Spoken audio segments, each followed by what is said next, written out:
الحمد لله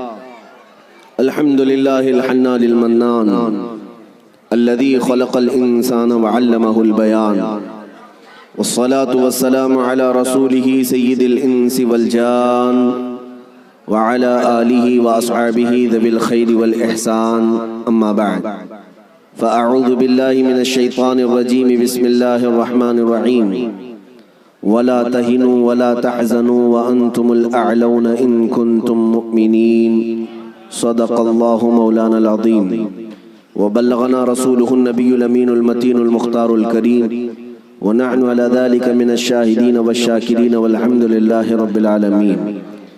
بارگاہ رسالت معاب صلی اللہ علیہ وسلم میں درود پاک کا ہدیہ پیش کریں۔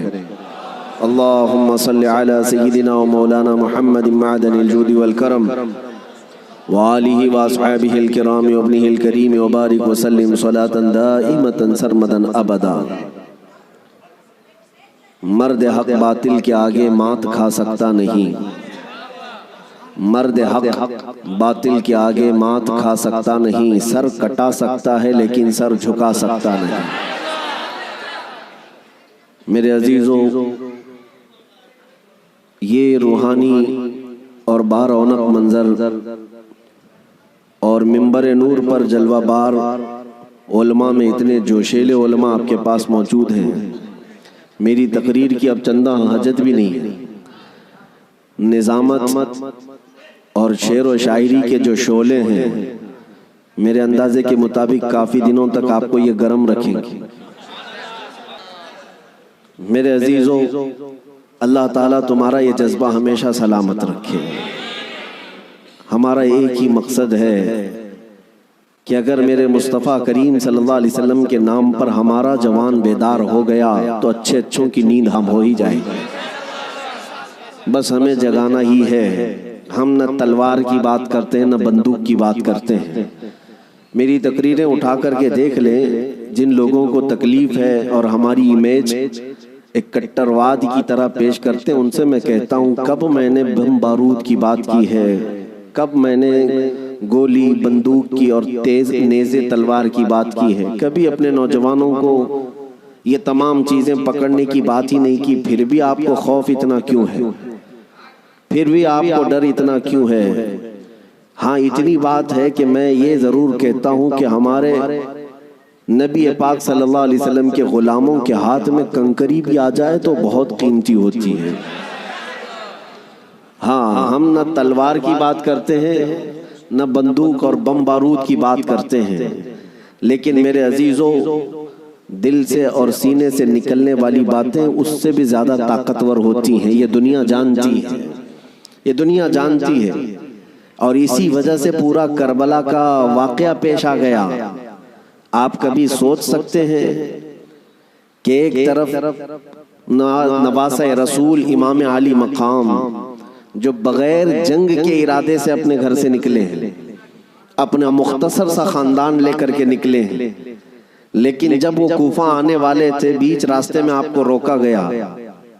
آپ کے قافلے میں آنے والوں کی تعداد مختلف بتائی گئی ہے روایات میں۔ مسعودی کی روایت میں 135 لوگ تھے امام حسین کے ساتھ، اور دیگر روایات کے مطابق 82 لوگ تھے، 82 لوگ، عورتیں مرد سب ملا کر۔ شہید ہونے والوں کی تعداد 72 ہے، لیکن 72 ہو کہ 82 ہو کہ 135 ہو، ان کا راستہ روکنے کے لیے پہلے 1000 کا لشکر آیا، پھر اس کے بعد 4000 کا لشکر آیا، پھر اس کے بعد کل ملا کر 22000 کا لشکر آیا۔ یہ کون سا کمپیر کر کے تو دیکھیں، ایک آدمی کو روکنے کے لیے 2 ہوتے، 3 ہوتے، 4 ہوتے۔ 80 لوگوں کو روکنے کے لیے اگر 22000 لوگ لگتے ہیں تو عقل آج بھی تسلیم نہیں کر پاتی۔ نوجوانوں تصور کرو، کیا آپ کے زمانے میں بھی، ہم تو 1400 سال پہلے کی طاقت نہیں رکھتے، کمزور ہو گئے، آپ کے زمانے میں بھی آپ سے اگر کہا جائے کیا 80 لوگوں کو روکنے کے لیے کتنے لوگوں کی ضرورت پیش آئے گی؟ آپ کہیں گے زیادہ سے زیادہ 800 لوگ، اور بھی اگر آپ کے اندر شدت ہے تو بولیں گے 8000 لوگ، لیکن یہ 22000 کی تعداد سمجھ میں نہیں آتی۔ یہ آپ کو آج بھی سمجھنے کی ضرورت ہے کہ دشمن کے اور باطل کے خیمے میں اہل حق کا رعب کتنا ہوتا ہے، اہل حق کا خوف کتنا ہوتا ہے۔ 1400 سال سے یہی نیم چلا رہا ہے، یہی دستور چلا رہا ہے، حق جماعت تھوڑی ہوتی ہے اور کفر کی طاقت بہت زیادہ ہوتی ہے، لیکن پھر بھی اہل حق کے دل میں خوف نہیں ہوتا کہ ہم 80 ہیں، بلکہ خوف انہی 22,000 کے دل میں ہی ہوتا ہے۔ آج بھی ہم دیکھ رہے ہیں الحمدللہ ہماری تعداد کم ہے، ہمیں آج مائنورٹی کہا جاتا ہے، ہمیں آج مائنورٹی کہا جاتا ہے۔ ہمارا حال تو یہ ہے کہ ہمارے پاس کچھ بھی نہیں، اسلحہ نہیں، بم بارود نہیں، طاقت نہیں، ہمارے تو نوجوان ڈپارٹمنٹ میں بھی نہیں، عہدوں پر بھی نہیں۔ ارے ہمارا حال تو یہ ہے کہ ہم حکومت کے تخت تک بھی نہیں پہنچ پاتے۔ ہمارا حال تو یہ ہے کہ سیاست میں ہماری کوئی نمائندگی نہیں، اور جو کچھ پہنچ بھی گئے بیچارے وہ کسی اور کی جھولی میں گر گئے۔ ہمارے پاس کیا ہے؟ مذہب و ملت میرے مصطفیٰ کے ناموس کی نمائندگی کرنے والا کون ہے؟ اکا دکا ہو سکتا ہے، لیکن یہی مائنورٹی ہو، اقلیت کی تعداد ہی ہے، ہمارے پاس کچھ بھی نہیں ہے۔ پھر میں پوچھتا ہوں یہ ٹی وی میں 24 گھنٹے صرف مسلمان ہی کیوں نظر آتے ہیں؟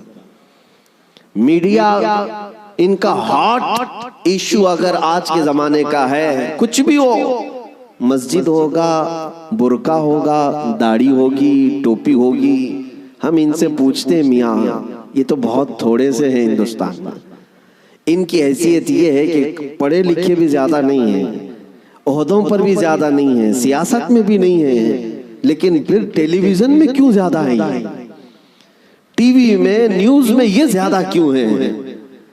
تو جانکار لوگوں کی طرف سے جواب آتا ہے کہ ساری دنیا آج تک وہ کربلا کا واقعہ بھول نہیں پائی ہے،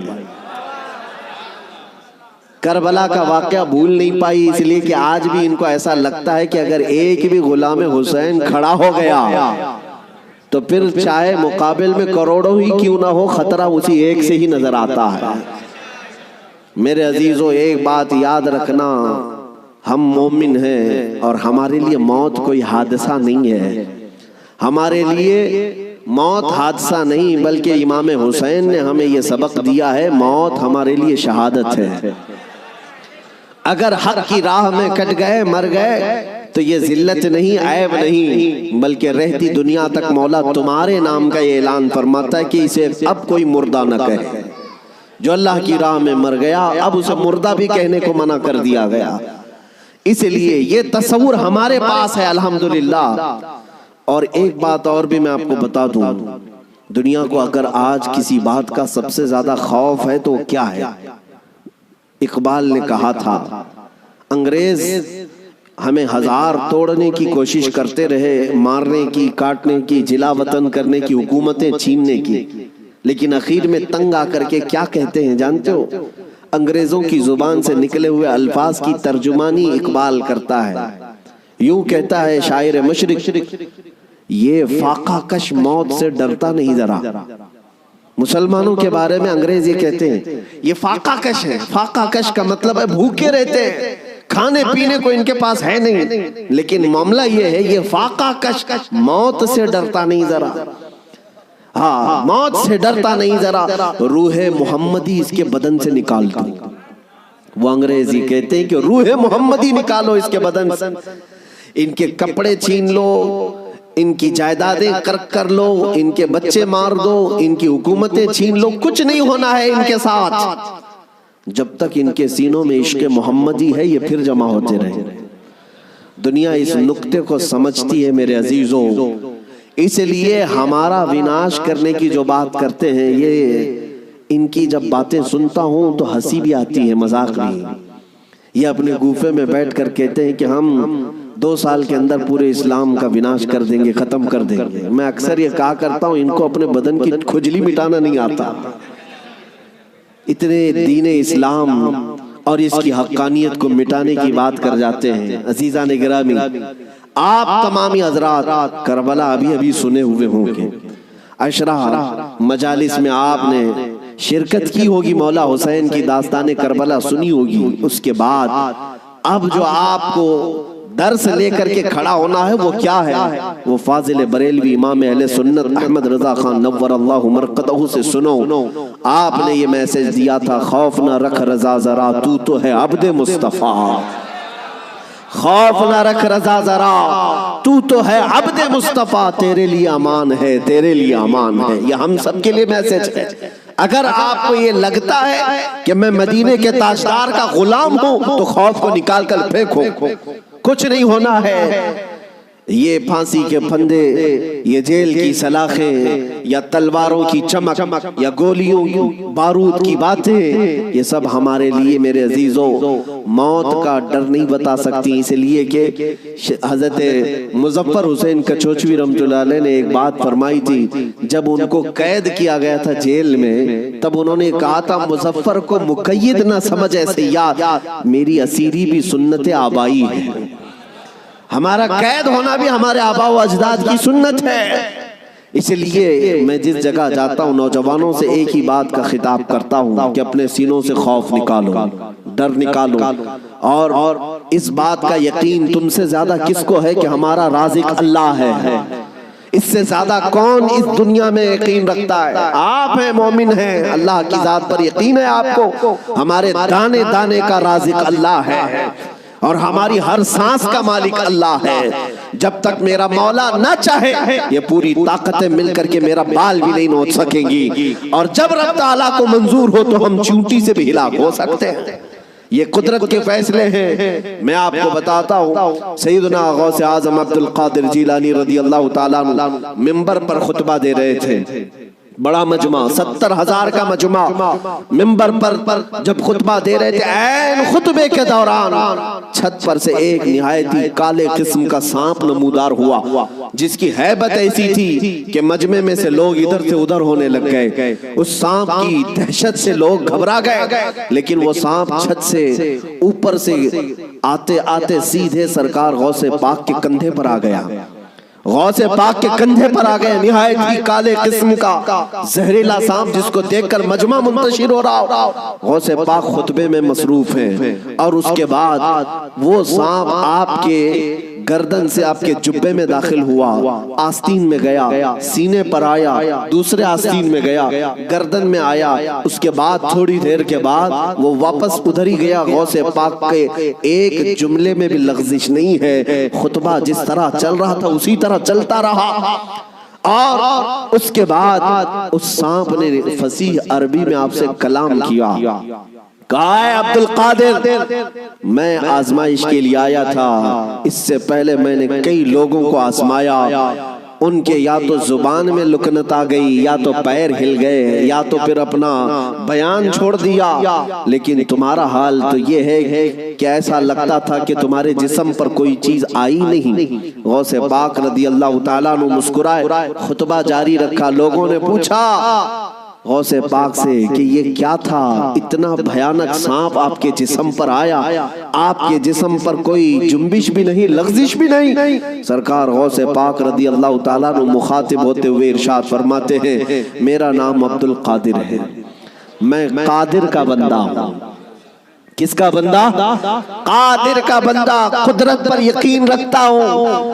مجھے اس بات پر یقین تھا کہ اگر میری موت آنی ہے تو اس سانپ کے ذریعے سے آ جائے گی، میرے ہلنے سے بچنے سے میں بچ نہیں سکوں گا، اور اگر میری موت نہ آنا ہو تو اس طرح کے سینکڑوں سانپ بھی میرے جسم کا کچھ نہیں کر سکتے۔ موت و حیات کی قدرت صرف میرے رب ذوالجلال کے پاس ہے۔ میں اسی یقین کے ساتھ خطبے میں مصروف رہا، وہ تو امتحان تھا، ٹل گیا۔ عزیزان گرامی وقار، اس بات کا میں آج آپ کو اعلان کرنا چاہتا ہوں، اگر آپ قادری سلسلے سے بیعت ہیں تو غوث پاک کی اس استقامت پر قربان جاؤ۔ آج اس طرح کے زہریلے سانپ اگر تمہارے ارد گرد آ بھی جائیں، تمہیں اس بات کا یقین رکھنا ہے، موت و حیات کا مالک میرا پروردگار ہے، موت و حیات کی قدرت میرے رب ذوالجلال کے پاس ہے۔ اور یہ یقین میں آپ سے کہتا ہوں کہ غوث پاک کے مقام تک تو نہیں پہنچ سکتے، لیکن واقعہ عرض کرنے کا مقصد یہ ہے کہ ہم قادری غلام ہیں ہیں قادری کتے ہیں، ان کی نسبت سے اگر ہمارے سینے میں تھوڑا بہت بھی اگر شجاعت کا جذبہ آ جائے تو میں سمجھتا ہوں کہ میرے عزیزو آج اس روئے زمین کا منظر ہی بدل جائے گا۔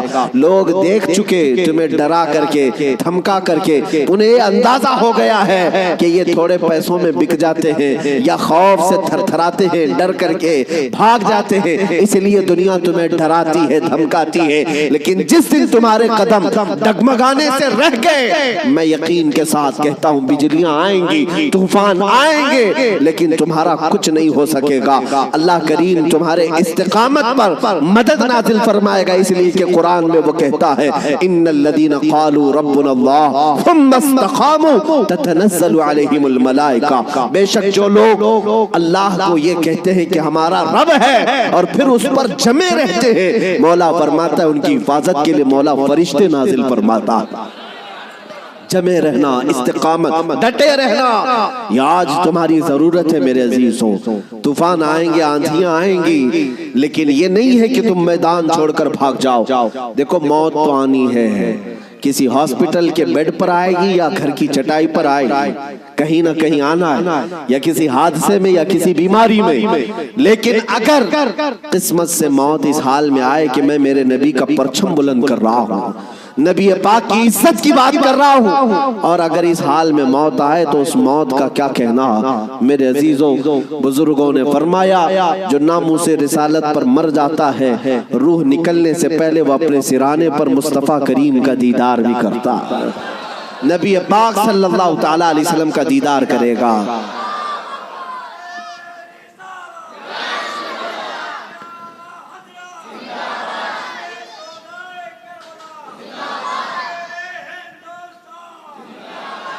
آج میں آپ کے سامنے دو چند جھلکیاں بتاؤں گا، واقعات کربلا تفصیل سے بیان کرنے کا موقع نہیں ہے، آپ نے 10 روزہ مجالس میں تفصیل سے سن لیا ہوگا، دو چند ان کی جھلکیاں واقعات کربلا۔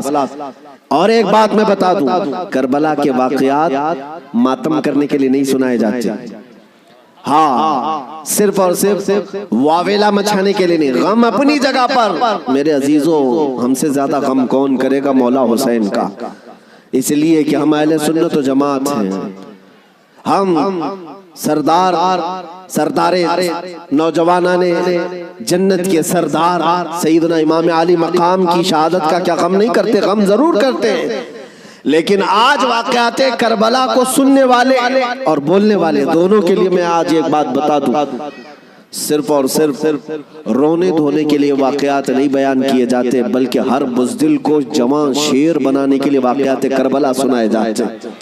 بلکہ میں تو کہتا ہوں اگر بیان کرنے کا انداز، میں تو مقرر نہیں ہوں، میں خطیب نہیں ہوں، میرے پاس کوئی انداز بھی نہیں ہے، میں تو اپنی گفتگو کرنے کا عادی ہوں، لیکن اگر سچا غلام حسین کوئی منبر سے بیان کرے، دیکھنا قسم رب ذوالجلال کی 80 سال کا بوڑھا بھی تمہیں 25 سال کا جوان نظر آنے لگ جائے، اس کا جذبہ جوان نظر آئے گا۔ مولا حسین کے واقعات سننے کے بعد میں آپ کو بتاتا ہوں، سیدنا امام علی مقام مکہ سے نکل کر کے کوفہ جا رہے تھے، بہتوں نے منع کیا آپ کو، لیکن آپ کے سامنے کوفہ کے خطوط موجود تھے، اتمام حجت کے لیے آپ تشریف لے جا رہے تھے۔ بیچ راستے میں کوفہ کا گورنر عبیداللہ ابن زیاد، حر بن یزید، یہ نام یاد رکھیں، حر بن یزید الریاحی کو 1000 کا لشکر دے کر بھیجا کہ حسین کا راستہ روک لو اور انہیں کوفہ کی طرف آنے نہ دو، دائیں بائیں ادھر ادھر چلاتے رہے۔ حر بن یزید کوفہ پہنچنے سے کافی پہلے ہی مولا حسین کا راستہ روک لی۔ توجہ چاہتا ہوں، حر بن یزید کس کی طرف سے آیا؟ وہ سپہ سالار تھا، یزیدی فوج کی طرف سے آیا، 1000 کا لشکر لے کر آیا، لیکن جب وہ آیا مولا حسین کے پاس، راستہ روک لیا اور کہا ہم آپ کو کوفہ جانے نہیں دیں گے، آپ بغاوت کر رہے ہیں وقت کے خلیفہ امیر المومنین یزید سے۔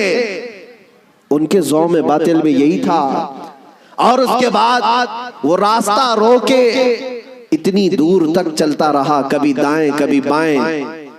امام حسین ایک جگہ پر جب پڑاؤ کرتے ہیں، ظہر کا وقت ہے، اذان ہوئی، نماز کے لیے جماعت قائم ہو رہی ہے. امام حسین نے اس حر بن یزید سے پوچھا جو 1000 لشکر کا سپہ سالار تھا, کہا ہم نماز پڑھنے جا رہے ہیں, ہم اپنی نماز پڑھ لیں, کیا تمہاری جماعت الگ ہوگی, ہماری جماعت الگ ہوگی؟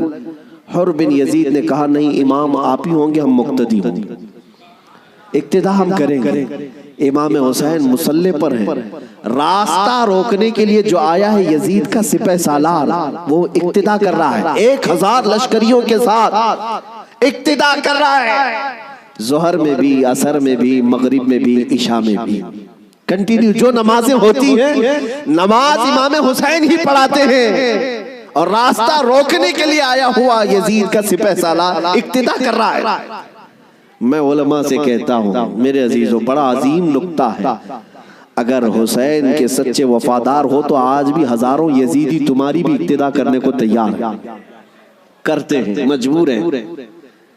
اگر سچے حسینی بن جاؤ تو اقتدا تو ہوگی, لیکن جو بات مجھے عرض کرنی ہے وہ یہ, راستہ روکا اور اس کے بعد پھر پیغام آیا کہ امام حسین کو کوفہ کی طرف آنے مت دینا, کسی اور راستے کی طرف لے جاؤ. کسی اور راستے کی طرف وہ زبردستی لے گیا. پھر وہ میدان آیا جس کو کربلا کہا جاتا ہے, امام حسین وہاں اتر گئے اور ایسی جگہ پر آپ کو اتارا گیا جہاں پانی نہ ملے. دریا کے اوپر سارے یزیدی فوج کا قبضہ. اب سنیے, محرم کا مہینہ ہے, 7ویں آ گئی, 8ویں آ گئی, اس کے بعد یہ صلح مصالحت کی بھی باتیں چلتی رہی. امام حسین نے پیغام بھیجا تھا عبید اللہ ابن زیاد کو, 3 آپشن دیے تھے, کوئی قبول کر لو, لیکن وہ ظالم آپ کے خون کے در پہ تھے, مانے نہیں. 4000 کا لشکر دے کر بھیجا, پھر اس کے بعد تقریباً 15000 کا لشکر دے کر بھیجے, 15000 یا 16000 کا لشکر دے کر دوبارہ بھیجا. اب یہ 9ویں محرم آئی ہے, توجہ چاہتا ہوں, 22000 کا لشکر. امام حسین نے خطبہ دیا کہ میں تمہارے پاس جنگ کرنے کی نیت سے نہیں آیا, تم میری عظمت نہیں جانتے, میں فاطمہ زہرا کا بیٹا ہوں, حیدر کرار کا نور نظر ہوں, رسول اللہ کا نواسا ہوں, میرے خون سے اپنے ہاتھ رنگین نہ کرو, ان پر کوئی بات اثر نہ کرے. اس کے بعد حر بن یزید جو 1000 کا لشکر لے کر سب سے پہلے راستہ روکنے آیا تھا, وہ یزیدیوں کے پاس آیا اور کہا ان کی ایک بات تو مان لو, وہ جنگ کرنے نہیں آئے, اگر وہ صلح چاہتے ہیں تو ختم کر دیتے معاملہ.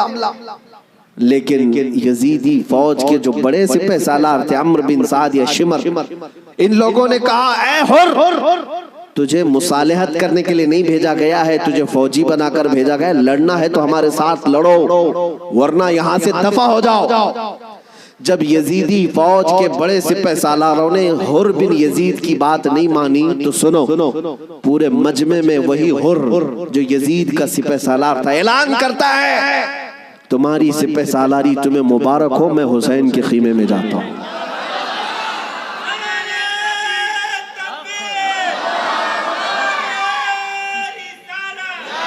توجہ, حر بن یزید نے کہا مجھے اب نظر آ رہا ہے کہ حق اور حقانیت حسین کے خیمے کی طرف ہے, مجھے جانے دیں. ان لوگوں نے کہا تم جا سکتے ہو. حر بن یزید کو پتا تھا حسین کے ساتھ جانے کا کیا انجام ہو سکتا ہے. 22000 کا لشکر جرار ہے اور ادھر صرف 80-82 لوگ ہیں. ایسے وقت میں ایک چھوٹی جماعت کا ساتھ کون دے سکتا ہے جہاں بھاری بھرکم لشکر سامنے موجود ہو؟ میرے عزیزوں, ایک چھوٹی جماعت کا ساتھ صرف وہی دے سکتا ہے جس کے سینے کو مولا ہدایت کے لیے کھول دیتا ہے. میں نے دیکھا ہے مصیبتوں کے وقت کون ہمارے ساتھ کھڑا ہوتا ہے. لوگوں کی نظروں میں بہت بڑی بڑی حکومتیں ہوتی ہیں, ارے بہت سارے لوگ تو ڈر جاتے ہیں ان کے ساتھ کھڑے ہو جائیں, فوٹو میں آ جائیں گے تو کل کیس ہمارے اوپر بھی ہو جائے گا. میرے عزیزوں, میں اپنی بات نہیں کرتا, لیکن ایک بات ضرور ہے, حق جماعت اگر اقلیت میں بھی کیوں نہ ہو, اللہ کی مدد آج یا کل اسی کے ساتھ ہوگی. اگرچہ آج وہ مظلوم نظر آئے لیکن اللہ تعالیٰ غالب فرمائے گا. حسین اعظم کے پاس حر بن یزید آ گئے. جس بات کی طرف میں تمہیں لے جا رہا ہوں اس کے لیے اتنا لمبا واقعہ بیان کرنا پڑا. جو اصل لب لباب ہے، جو خلاصہ ہے اس واقعے کا، وہ ابھی عنقریب بیان کرتا ہوں. نوجوانوں توجہ سے سنو، توجہ. حسین ابن علی رضی اللہ تعالیٰ عنہ کے پاس آ گیا حر بن یزید، قدموں میں گرا، کہا مولا مجھے معاف فرما لے، میں نے راستہ روکا آپ کا، میں آپ کو مجبور کیا اس میدان میں آنے کے لیے، لیکن میں آپ کے ساتھ اب اس وقت تک رہوں گا جب تک میری آخری سانس نہ آ جائے، میں آپ کی حمایت میں لڑوں گا. امام حسین نے اس سے کہا حر کہ میں نے تجھے معاف کر دیا، لیکن جا تو اپنے بیوی بچوں کے ساتھ، میری اس چھوٹی جماعت کے ساتھ رہے گا تو جان کا خطرہ ہے. حر بن یزید نے کہا میں نے جو راستے میں آپ کے ساتھ کیا اس کا کفارہ جان دینے سے بھی میں سمجھتا ہوں ادا نہ ہو پائے، اس لیے میں آخری سانس تک آپ کے ساتھ رہوں گا. رہا ساتھ میں. 10ویں محرم آ گئی. اب جو بیان کرنا ہے توجہ سے. جانتے ہیں صبح نکارہ بجا، طبل بجے، ادھر جنگ کی ابتدا ہوئی. یزیدیوں کی طرف سے عمرو بن سعد نے پہلا تیر چلایا اور اعلان کیا کہ ہم حسین ابن علی کے ساتھ جنگ شروع کر چکے ہیں. جنگ جب شروع ہو گئی، امام حسین رضی اللہ تعالیٰ عنہ کے اہل بیت کو کسی نے اترنے نہیں دیا. جو آپ کے ساتھی تھے، جو آپ کے ساتھ آئے ہوئے تھے، جو اہل بیت سے نہیں تھے، 5 صحابی رسول بھی ہیں مولا حسین کے ساتھ، صحابی رسول بھی تھے، وہ جب تک ساتھی رہے خاندان حسین سے ایک کو بھی میدان میں آنے نہیں دیا. اور جانتے ہیں اس میدان کربلا میں پہلے اترنے والا کون تھا؟ وہی حر بن یزید. اور کس کی جانب سے؟ امام حسین کی طرف سے. ایک بات مولا قدیر و جبار کی تمہیں سمجھنا پڑے گا، اگر وہ ہدایت دینے پر آئے تو کفر کی طاغوتی طاقتوں میں سے بھی کسی کو ہدایت دے کر کے اس کو پاسبان اسلام بنا سکتا ہے، اور کبھی گمراہ کرنے پر آئے تو کعبہ کے قریب رہ کر کے بھی کوئی گمراہ ہو سکتا ہے. ہاں یہ بات سمجھ کر کے چلو. جب مولا تعالیٰ ہدایت دیتا ہے، ہم نے یہاں پر بھی دیکھا ہے کہ بابری مسجد کو شہید کرنے والے آتنکی بہت سارے تھے، لیکن ہم نے برسوں بعد ایک شخص کا نام سنا تھا کہ وہ دائرہ اسلام میں آیا اور نمازی بھی بنا، پابند بھی بنا، داڑھی بھی رکھا، بلکہ تبلیغ اسلام بھی کرتا رہا، تبلیغ اسلام بھی کرتا رہا. اور وہ یہ کہتا رہا ایک زمانہ وہ تھا جب میں ہتھوڑا لے کر کے گنبد کو توڑ رہا تھا، لیکن آج ایک زمانہ یہ ہے کہ میری پیشانی ہر جگہ سجدہ الہی کے لیے جھک جایا کرتی. مولا جس کو جہاں سے چاہے ہدایت عطا فرمائے. حر بن یزید امام حسین کی طرف سے پہلے میدان میں اترنے والے.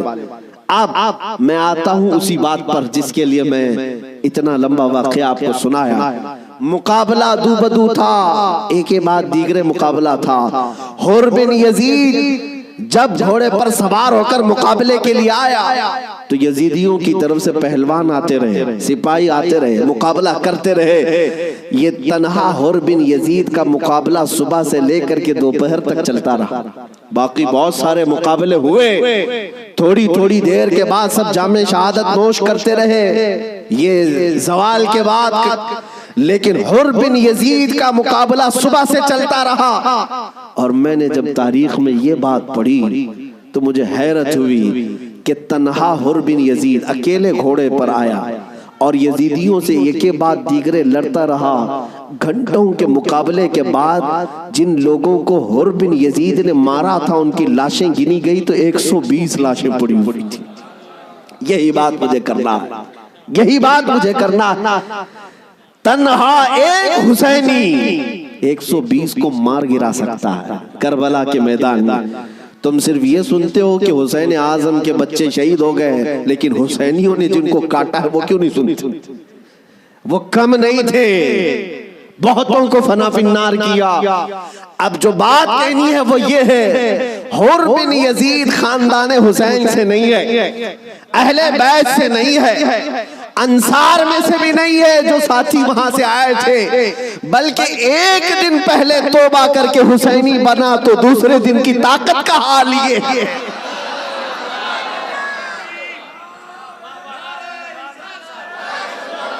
اب بات سمجھ میں آ گئی. بات سمجھ میں آ گئی؟ ایک دن کا حسینی 120 پر بھاری ہو سکتا ہے، تو جو بچپن سے حسینی ہے وہ ہزاروں پر ضرور بھاری ہوگا۔ کیوں نہ بھاری ہوگا؟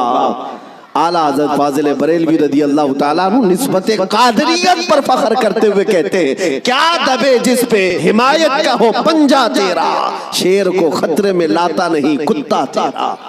عزیزان گرامی، نسبت قادریت پر جب اتنا فخر ہے تو نسبت حسینی پر کتنا فخر ہو۔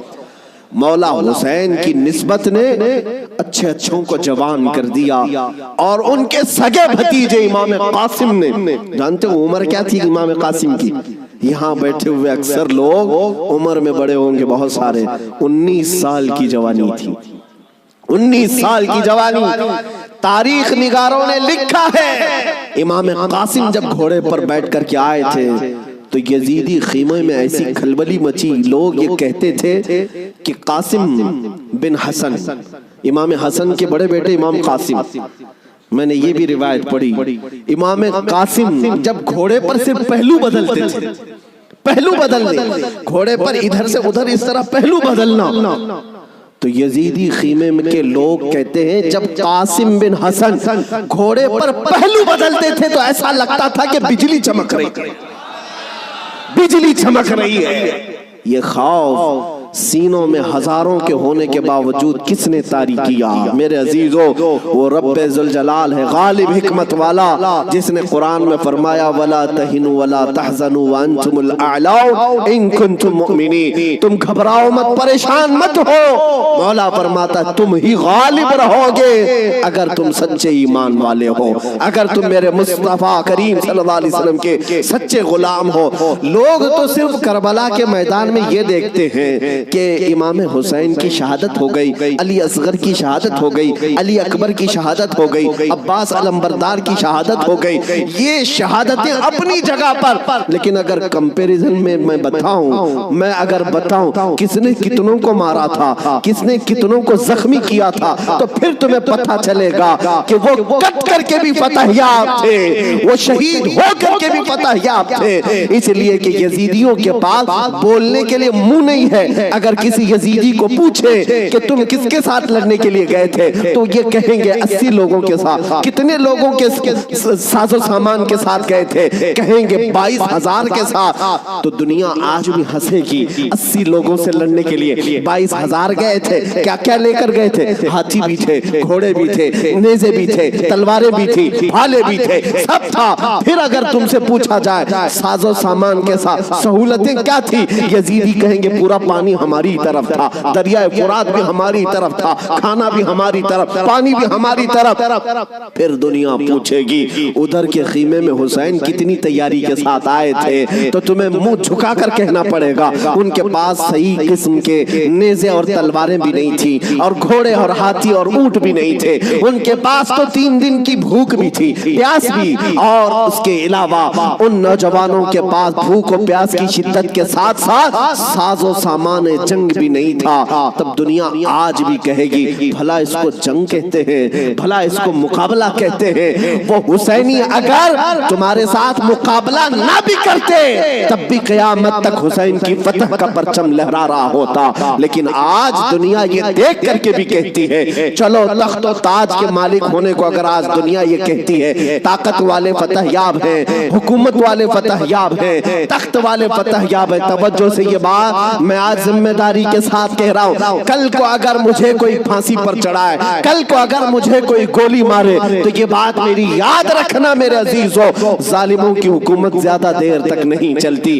یزید کا تخت بھی تھا، تاج بھی تھا، حکومت بھی تھی، فوجی بھی تھے، سپاہی بھی تھے، لیکن آج جاؤ اس یزید کے تخت کو ڈھونڈنے کے لیے، محل کو ڈھونڈنے کے لیے۔ دمشق آج بھی موجود ہے، ملک شام آج بھی موجود ہے۔ دمشق اگر جا کر کے لوگوں سے سے پوچھو گے وہ تخت کہاں ہے جہاں سے حکومت کی جاتی تھی، یہاں سے بیٹھ کر کے کربلا کے ریگزاروں میں خون بہایا جا رہا تھا، یزید کہاں ہے، تخت کہاں ہے؟ وہاں دمشق کے رہنے والے شاید تمہارا ہاتھ پکڑ کر کے لے جائیں گے ایسی جگہ پر جہاں پورے دمشق کا کچرا پھینکا جاتا ہے، جہاں پورے دمشق کی گندگی ڈالی جاتی ہے، اور لوگ کہیں گے یہیں پر یزید کو دفن کیا گیا تھا۔ تم ناک پکڑ کر کے بھاگ آؤ گے، وہاں پر کھڑے نہ ہو سکو گے جہاں یزید کو دفن کیا گیا تھا۔ تاج بھی نہیں، تخت بھی نہیں، فوج بھی نہیں، اور ذریت اولاد بھی نہیں، اور پھر آؤ کربلا کے میدان میں، پھر آؤ عراق کی سرزمین پر، یہاں کسی سے جا کر پوچھنا، سنا ہے 1400 سال پہلے یہاں ایک جنگ ہوئی تھی، کربلا کا میدان تھا، رسول کے نواسے خاندان اہل بیت کے ٹکڑے کر دیے گئے تھے، انہیں جام شہادت نوش کرنا پڑا تھا، وہ میدان کہاں ہے؟ میرے عزیزو، کربلا کا کوئی بھی آدمی تمہارا ہاتھ پکڑ کر لے جائے گا اور کہے گا اے عزیز یہاں وہ میدان نہیں ہے، یہاں کوئی ویرانگی اور صحرا نہیں ہے، اور تمہیں لے جاتے ہیں، اور لے جا کر کے ایسی جگہ کھڑا کرے گا جہاں سے تمہاری نظر اٹھے گی تو سونے سے کلئی کیا ہوا لہراتا ہوا پرچم حسین تمہیں آج بھی اس بات کا اعلان کرے گا، شاہ اسد حسین، بادشاہ اسد حسین۔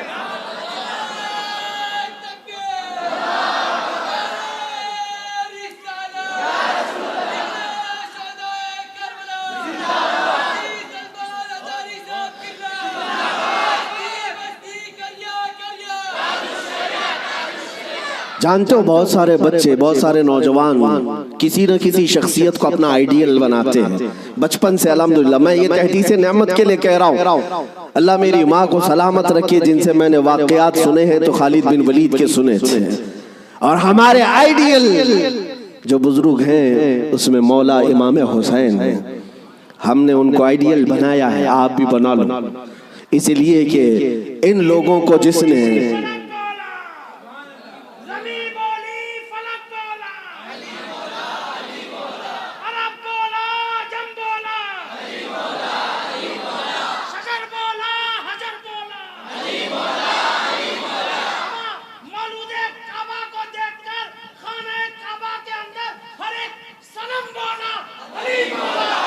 علی مولا۔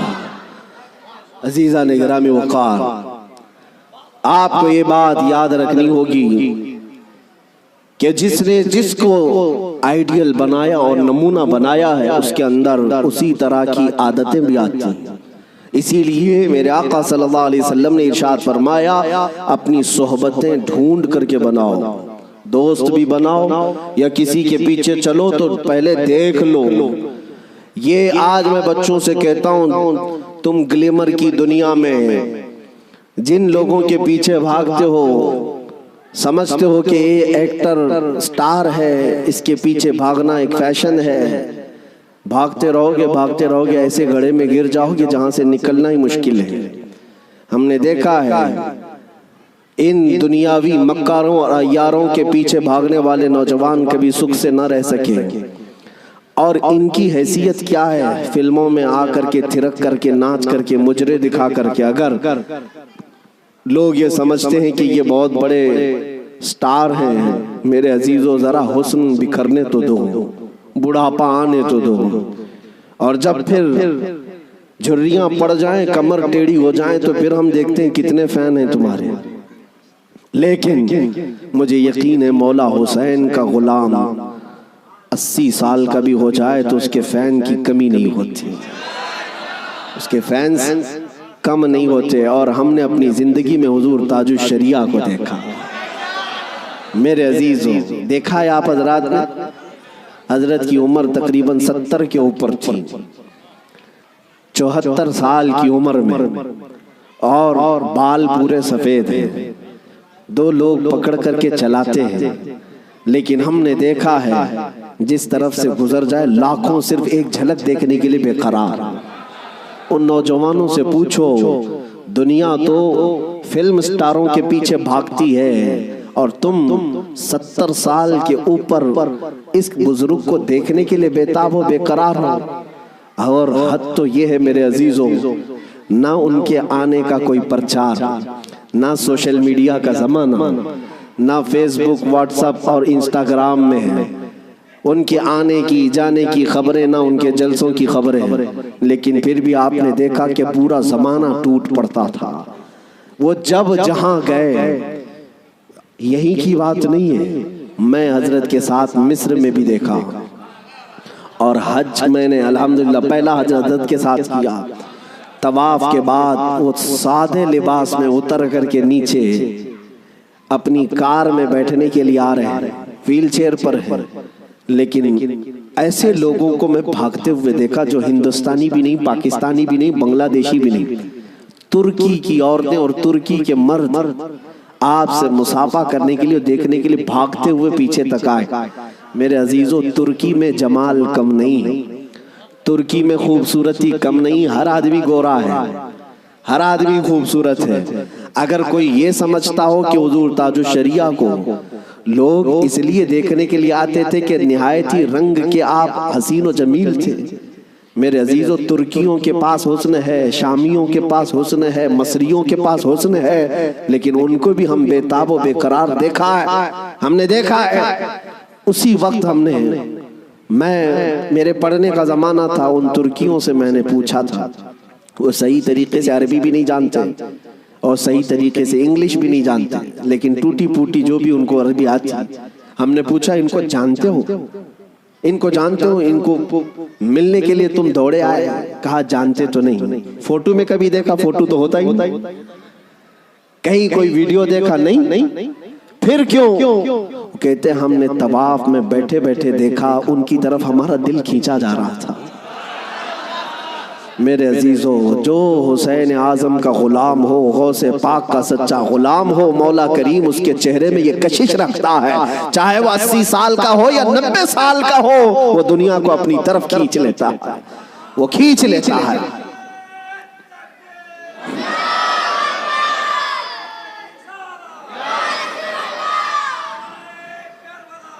اب آؤ میں آپ کو بات بتا دوں، مر جانا، کٹ جانا، یہ ہماری انتہا نہیں ہے۔ اگر کوئی یہ سمجھتا ہے کہ ہمیں پھانسی دے کر کے یہ ختم کر دے گا تو اس کی خام خیالی ہے۔ یہاں پر انگریزوں کا دور تھا، 100 سال تک یہ اتنا ظلم کرتے رہے، ہندوستان میں آج بھی وہ تاریخ رقم ہے، لیکن سب سے زیادہ انہوں نے اگر کسی پر ظلم کیا تو مسلمانوں پر ظلم کیا انگریزوں نے، اور ان کو بھی آپ میں بتاؤں، آج پھر وہ دور ہمیں نظر آ رہا ہے ظلم کا، کسی ایک خاص کمیونٹی کو ٹارگٹ کرنا۔ انگریز ڈرتے تھے کس سے جانتے ہیں؟ جن لوگوں سے وہ ڈرتے تھے وہ کالا پانی کی سزا دیتے تھے۔ انڈمان نکوبار، جزیرہ انڈمان کو بھیجتے تھے، لیکن جزیرہ انڈمان نکوبار میں جو جیل ہے جہاں بھیجتے تھے، وہاں سب سے زیادہ اگر کسی کو انہوں نے بھیجا ہے تو وہ علماء اہل سنت کو بھیجا ہے۔ یعنی آج سے 100 سال پہلے بھی انگریزوں کے خیمے میں کھلبلی تھی تو علماء سے ہی تھی، حق بولنے والے علماء ربانیین، اور پھانسی پر چڑھایا ہے 30,000 علماء کو اہل سنت و جماعت کے۔ ایک بات میں آپ کو بتانا چاہتا ہوں، علامہ کفایت علی کافی رحمت اللہ علیہ، مراد آباد شہر کے رہنے والے ایک عاشق رسول، ان سے انگریز اتنا ڈرتے تھے کیونکہ جانتے تھے کہ ان کی زبان سے نکلے ہوئے کلمات سے اچھے اچھوں کے دل بدل جاتے ہیں۔ ان کو پتا ہے عالم ربانی، عالم حقانی کی زبان کو وہ توپ سے زیادہ اہمیت دیتے ہیں، کوئی توپ اور بندوق سے مارے اس سے زیادہ اہمیت ان کو ایک عالم ربانی کی زبان سے نکلے ہوئے حق جملے۔ اسی لیے کفایت علی کافی کو گرفتار کرنے کے لیے جانتے ہیں کتنے لوگ آئے تھے؟ انگریز فوج کے 3,000 لوگ آئے تھے ایک عالم کو گرفتار کرنے کے لیے۔ ہمیشہ دنیا کے ظلم نے یہ بتایا ہے کہ یہ بزدل ہوتے ہیں، ہمیشہ بتایا ہے انہوں نے کہ باطل خیموں میں اکثر مادہ ہوتے ہیں، ان میں شیر نر نہیں ہوتا۔ ایک اہل سنت و جماعت کے عالم ربانی کو گرفتار کرنے کے لیے 3,000 کی فوج آئی اور گرفتار کیا، اور انہیں گرفتار کر کے سزائیں کیا دی تھی جانتے ہیں؟ ان کے جسم پر گرم استری پھیری جاتی تھی، اور جب ان کی چمڑی جل جاتی تھی تو نمک چھڑکا جاتا تھا۔ یہ کفایت علی کافی رحمت اللہ علیہ تقریباً 1 ہفتے تک انہیں سزائیں دی گئی اور پھر کہا جانے لگا کہ تم فتویٰ بدل لو، تم اپنی باتیں بدل لو، ہم اپنی حکومت میں تمہیں اہم عہدہ بھی دے دیں گے اور ماہانہ وظیفہ بھی جاری کر دیں گے۔ مگر وہ کفایت علی کافی عاشق رسول تھے، بازار مصطفیٰ میں بکا ہوا غلام پھر کسی انگریز کے ہاتھ میں کیسے بک سکتا ہے؟ میرے عزیزو، وہ کفایت علی کافی اعلیٰ حضرت سے پہلے کے ہیں، اعلیٰ حضرت سے پہلے کے 1857 کی بات کر رہا ہوں، غدر جس کو کہتے ہیں انگریز۔ اس وقت کفایت علی کافی سے کہا ان لوگوں نے، آپ نے کہا میں اپنے جملوں کو اور اپنی زبان کو بدل لوں، وہ بھی میرا دین اتنا ہلکا اور سستا نہیں ہے، میرے جسم کو ابھی تم نے صرف استری سے پھیرا ہے، اگر ٹکڑے بھی کر دو تو میں اپنے اسی عزم پر باقی رہوں گا، اس لیے کہ کربلا کی داستان ہم نے بھی پڑھی ہے۔ میرے عزیزوں، کفایت علی کافی رحمت اللہ تعالیٰ علیہ کو 7 دن کے بعد تقریباً ایک چوراہے پر پھانسی کے لیے لایا گیا اور سارا مجمع بھی تھا، پھانسی پر آپ کو چڑھایا گیا، اور اس عاشق رسول سے انہوں نے کہا تھا کہ اگر کوئی آخری خواہش ہے تو بتاؤ۔ ایک سچا عاشق رسول یہ نہیں کہتا کہ بیوی کو دیکھ لوں، بچوں سے بات کر لوں، جائیداد پراپرٹی کی وصیت کر لوں، بلکہ وہ کہتا ہے عاشق رسول پھانسی کا پھندا لگنے سے پہلے خواہش یہ ہے کہ ایک بار نعت رسول پڑھ لوں۔ اور پھر کہا گنگناتے ہوئے، کوئی گل باقی رہے گا نہ چمن رہ جائے گا، پر رسول اللہ کا دین حسن رہ جائے گا، اطلس و کم خواب کی پوشاک پہ نازاں نہ ہو، اس تنے بے جان پر صرف خاکی کفن رہ جائے گا، سب فنا ہو جائیں گے کافی وہ لیکن حشر تک نام حضرت کا زبانوں پر چلن رہ جائے گا۔